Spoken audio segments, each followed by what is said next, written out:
Stop acting so high and mighty. After being called out on her work behavior, the boss's daughter started giving me a hard time the next day. Your presence is really getting on my nerves. Get a clue, old woman. Day after day of harassment wore me down, and her words led me to decide to retire early. However, things took a turn when our boss returned from an overseas trip. What the hell is going on? Why isn't she here? His words left his daughter dumbfounded. My name is Alice Ives. I've been working as an office worker at a local company since I graduated high school, and I've been there for 40 years now. A few colleagues who joined the company the same year I did left after getting married or switched to other jobs. Before I knew it, I was the oldest employee at the company. During that time, the company changed hands, and now David Turner, the son of our former CEO, is running the show. As the longest-serving employee, I often found myself fielding questions from other employees. Hey Alice, can you look over these documents for our meeting with a client? Or personal problems like, I had a fight with my husband last night. I know I'm the one at fault, but I just can't bring myself to apologize. What should I do? I've always enjoyed listening to people's stories, so I guess I was an easy person to talk to.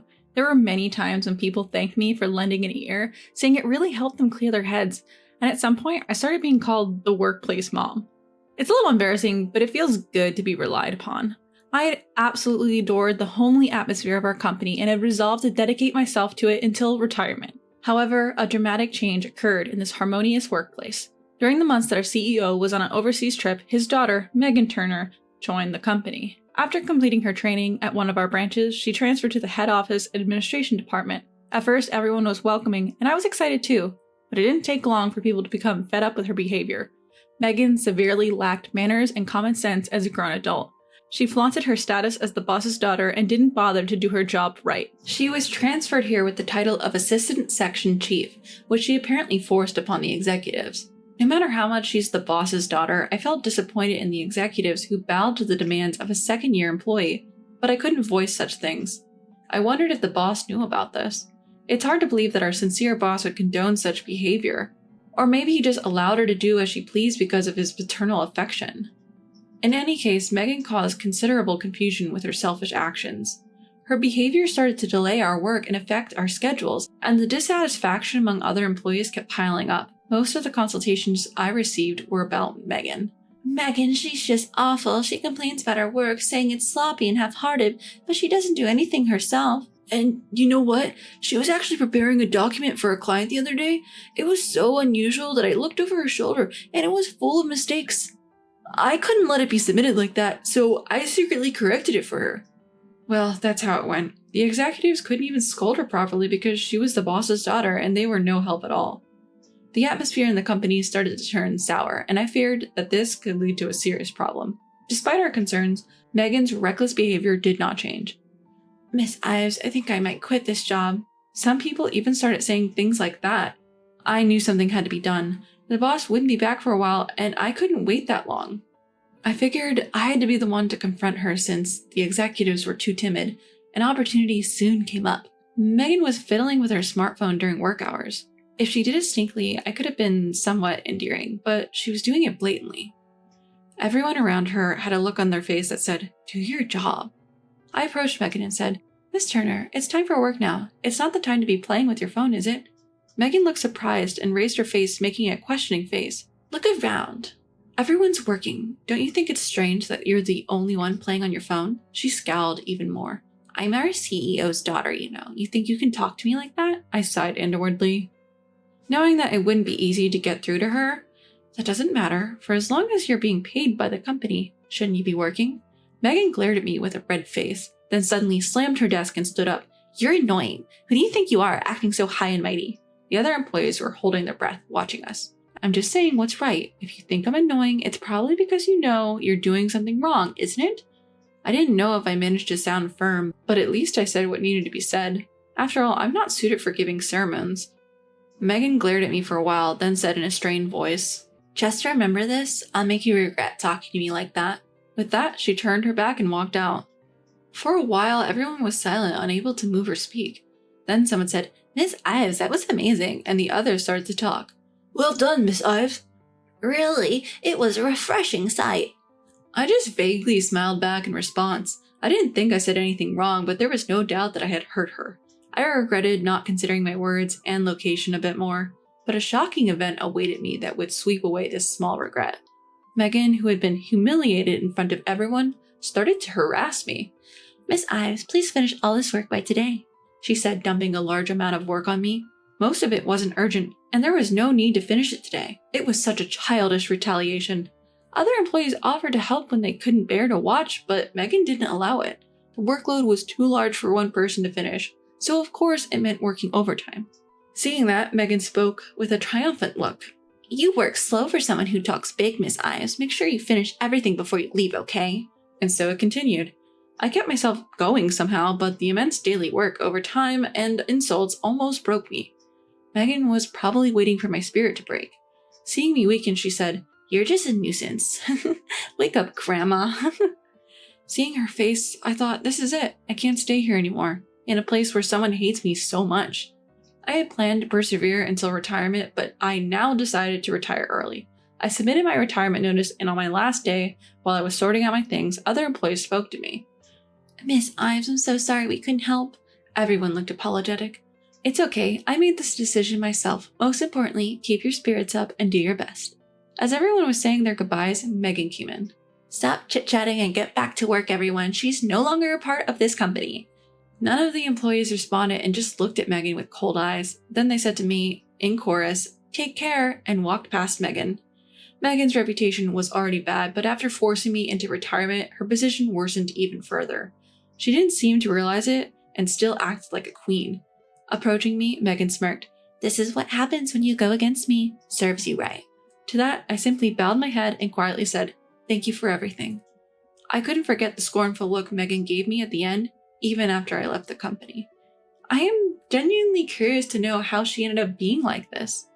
With that attitude, she'll only push people away. My family worried about me after I lost my spirit after leaving the company, but my heart was still heavy. One day, while I was aimlessly passing time, I received a call from President Turner. When I answered, wondering what it was about, he immediately started apologizing with tremendous force. "Miss Ives, I'm so sorry. I was speechless for a moment because of the suddenness. My daughter did something terrible to you. I'm really sorry. I can't blame you if you're angry." It seemed like the president thought I was angry and not speaking. "Sir, please calm down. I'm fine." When I said that, the president's voice on the other end of the call seemed to calm down a little. "I know it might be too late to ask this, but would you consider coming back to the company? I won't let my daughter do as she pleases anymore." For the moment, setting aside whether I should return or not, I agreed to make a visit to the company. The next day when I arrived at the company, the employees who spotted me quickly ran over. They filled me in on what had happened. The CEO, having returned from his overseas business trip, had noticed the unusual atmosphere hanging over the office. He wanted to hear from me about it, but I wasn't there. When he heard from the employees about Megan's behavior while he was away, he was furious. "Megan, what is this all about? Why is Miss Ives not here?" Megan, perhaps not expecting to be scolded, snapped back at her father. "It's that old hag's fault for lecturing me. Everyone else thinks so too. They all disrespect me, the president's daughter, and take me for granted."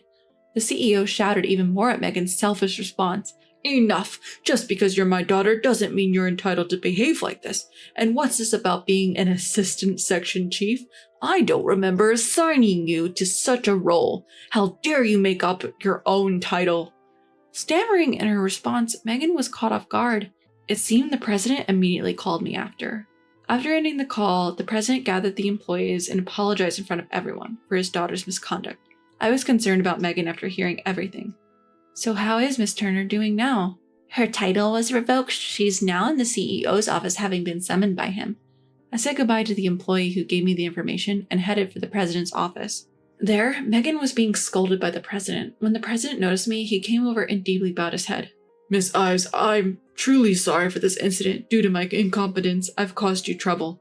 "Mr. Turner, please raise your head. It's all right." "No, we need to make things clear."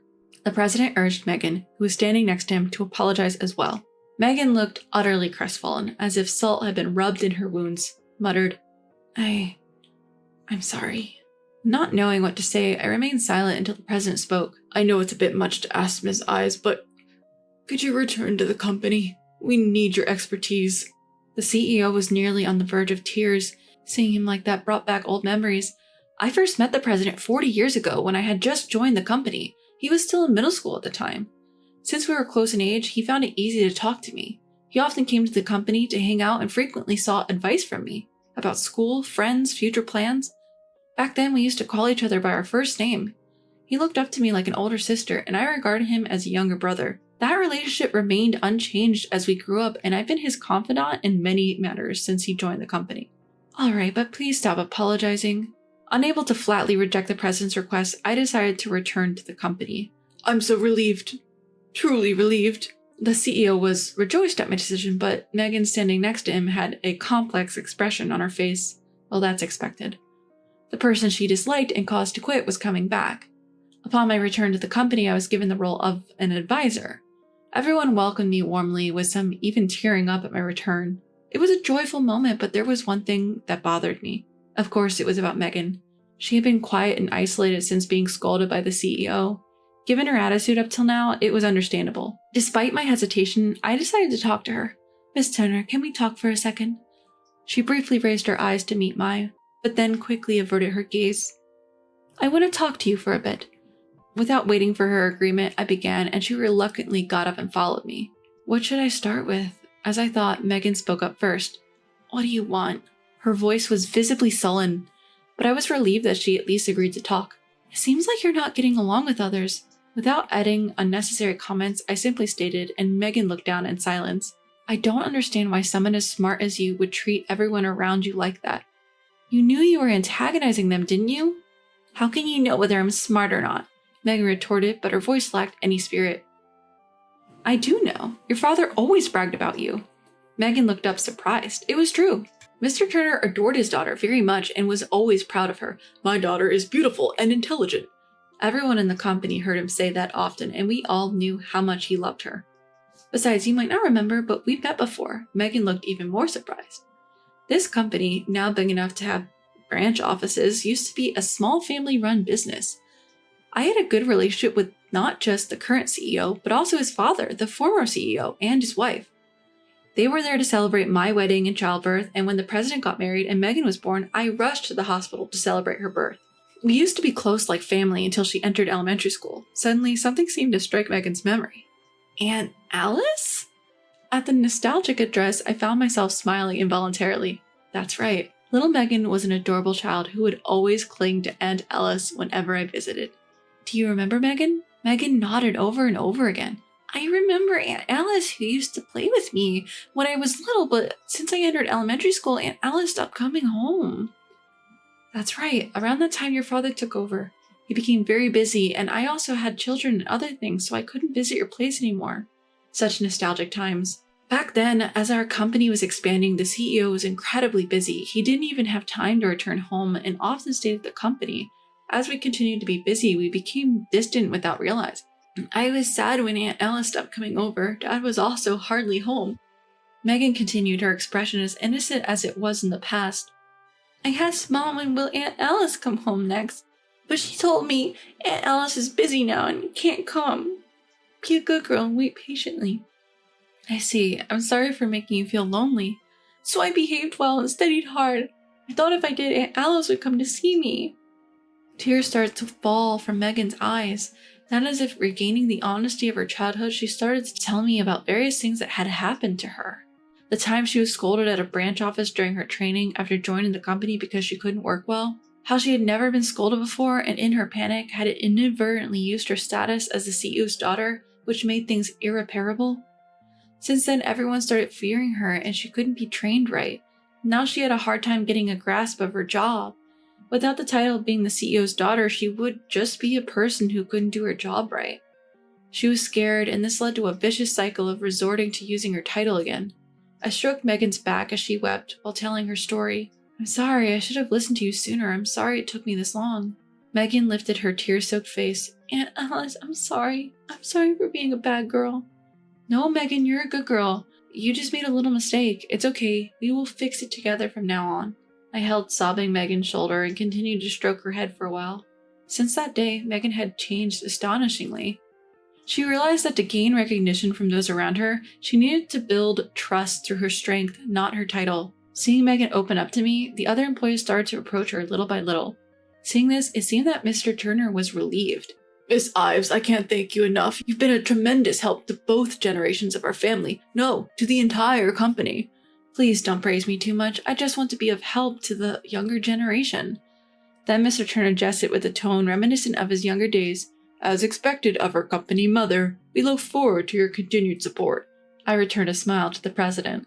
There are only a few years left until my retirement. Until then, in this place, I'll continue to be everyone's mother. I made up my mind once again.